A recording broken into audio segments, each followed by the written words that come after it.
Okay, it's a morning yap. My Instagram is currently going viral. I have a reel at about 30,000 views, even though Instagram is also down today. We're also just going to ignore the stains. I made eggs and I got butter on my shirt. And my toddler is back home. But we're going to do this because I want to talk about this. So one of the things that, let's see.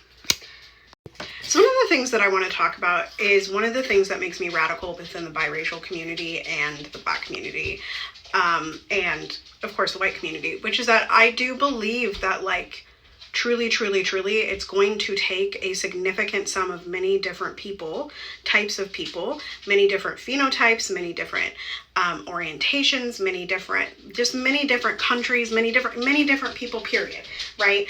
In order for us to get to liberation. And I think that a lot of the times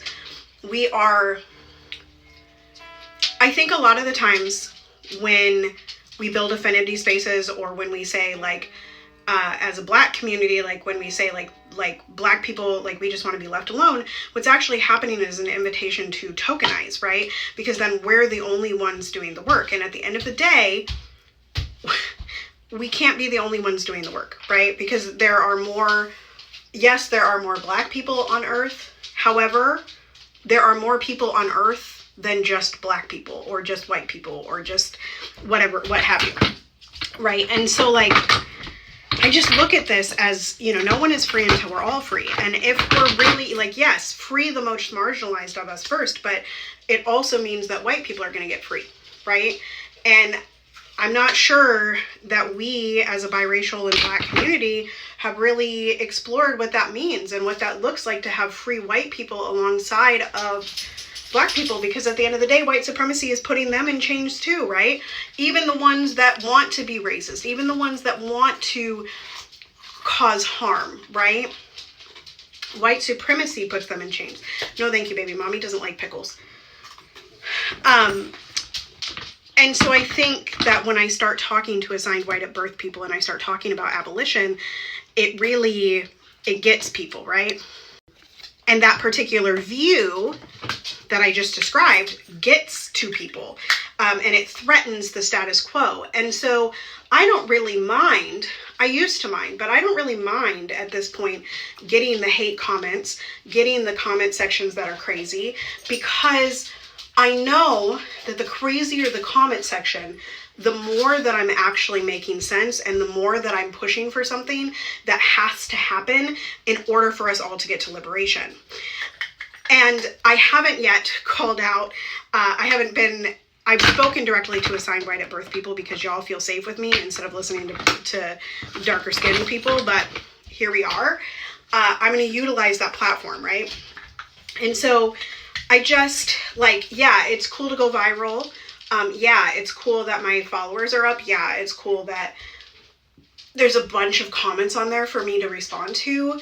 And I hope that people see beyond, like, people see the reason why it's going viral. And then also, by extension, like, I want to talk about how important it has been to me over the years to not build a platform on something random, right?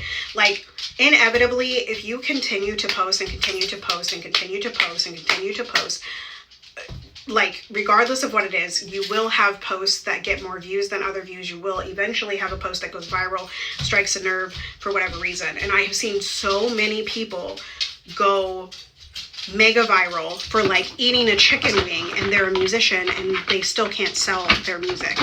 Now, what I want to help people do, and what I have done for myself, is I have a wealth of content, particularly in the last 6 to 8 weeks.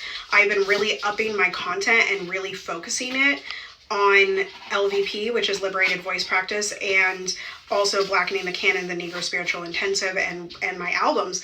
And it has really resulted in lots and lots of people coming to my page, regardless of if they're following, but I'm getting more views on everything, right? But I'm not having to worry about pulling people back in because people know what I'm about based on the fact that I have an endless slew of content to choose from, right? And I've been building the platform for years. So that's not to say that it's the right way to build a platform, but, and it's definitely a slower way, right? Like, I haven't grown on IG for years, but we just broke 1,700 this morning, and I expect to continue to make some controversial content. I expect to talk to Black people. I expect to get yelled at. I expect the vitriol in the comment section, and I expect to survive it all, right? I expect that I'll be stronger at the end. And I think us digging deep into how we have healed, us digging deep into what we believe, is the way to virality, and is the way to humanity, and is the way to liberation. And that is what I'm trying to do here, because I am not about exclusion, because exclusion is a tenet of white supremacy.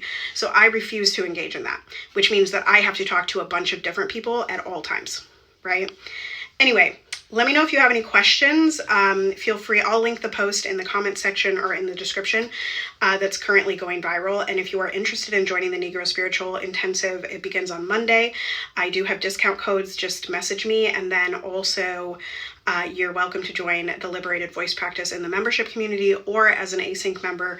And those are the 2 tiers that I will be supporting in July and August, before bringing a teacher version as well as my hybrid and weekly tiers in September and on.